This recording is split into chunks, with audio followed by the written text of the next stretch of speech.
Hi everyone.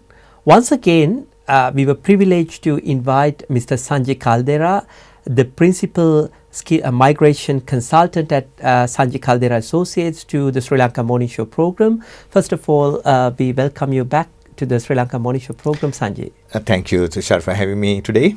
Sanji, now in Australia, there is a big shortage of skilled employees. Or the skilled workers. That's right. Now, what's the strategy or what are the concessions that the government has offered to fill this gap? Yes, certainly this has come about due to the pandemic. This is about certain industry like hospitality, staff moving into other industries, and the fear of coming back to the hospitality industry due to any future lockdowns, and simply the fact that offshore migrants didn't come to the country. So there are skill shortages all over Australia, and one of the first steps that the department has taken is for any visa holder who was holding a subclass 457 in April of 2017 to be allowed to apply for permanent residency even when they are over 45 years of age. For permanent residency, there is always an age limitation, that's 45 years, but due to the current skill shortages, if you were on a working visa, on a 457, and you still continue to work for that employer, then you could apply for permanent residency under the subclass 186 employer nomination scheme. So that's an exemption. Even though you're over 45 years of age. Right, it's a good news. And how about the PR pathways on other categories? Yes, again, what they have done is generally when you apply on the employer sponsorship, what I'm talking about is we have what you call a short-term skill occupation list and a long-term skill occupation list. Generally for subclass 186, we talk about employers sponsoring employees for permanent residency. They should have been in the long-term skill occupation list. However, the government has brought in some concessions. Should you have been on a 457 visa for few years with the same employee, and even if they were on the short-term skill occupation list, they could now apply for permanent residency sponsored by their employer for on the subclass 186 visa. So that's a very, very big step that the department has taken in order to overcome these skill shortages. Right.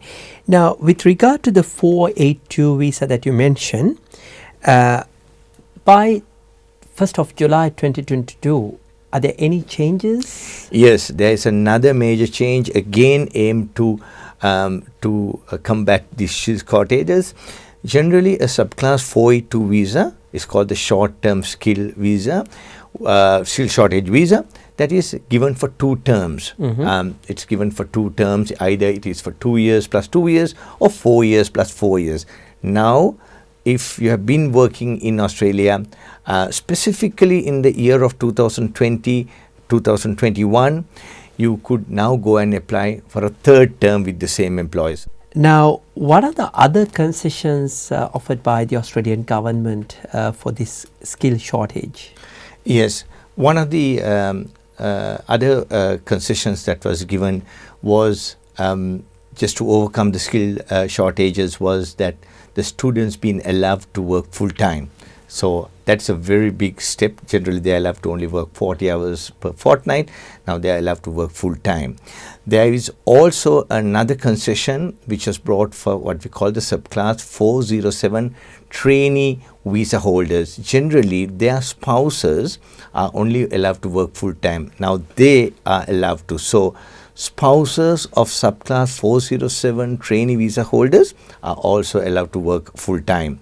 And finally, the subclass 408, where you couldn't apply for any other visa, your visa was expiring within the next 90 days, they could also apply. We call it the COVID visa, but it is generally a subclass 408 visa, and they'll be given concessions of working and continuing their visa with new visa applications. Yes, it seems that the government has taken many steps to overcome the skills shortage in Australia, and it's a good news for our viewers as well. Now, I hope that the Sri Lanka Morning Show program always brings you the valuable information through the expertise in different industries, and we would like to have you once again in Sri Lanka Morning Show program. Sanji, thank you so much for sharing this important information to our viewers. It has been a pleasure, and thank you very much for having me over today.